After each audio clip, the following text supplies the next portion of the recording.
इसलिए भगवत गीता और श्रीमद् भागवत के संदेश का पूरे विश्व में प्रचार होना चाहिए। प्रभुपाद जी यही सिखाया करते थे।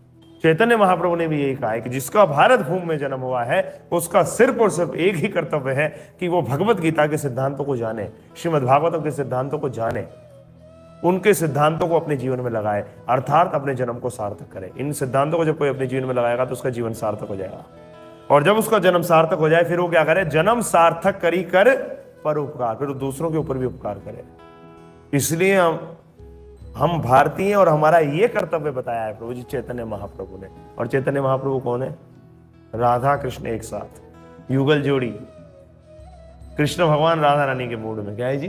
कृष्ण भगवान राधा रानी का मूड। चैतन्य महाप्रभु ने कहा है कि हमें हम सबको अपना जीवन सार्थक करना चाहिए, स्वयं को भगवत गीता जाननी चाहिए और औरों को भी इससे अवगत कराना चाहिए। तो लगे हम इसके अंदर, आप भी हमारा साथ दीजिए, हम सब मिलकर करते हैं तो क्रांति आ सकती है। कहने की बात नहीं है प्रभु जी, ये पॉसिबल है।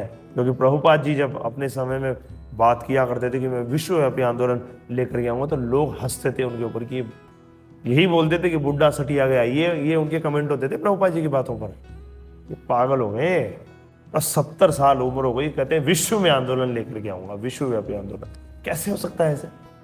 परंतु प्रभुपाद जी ने उसको करके दिखा दिया।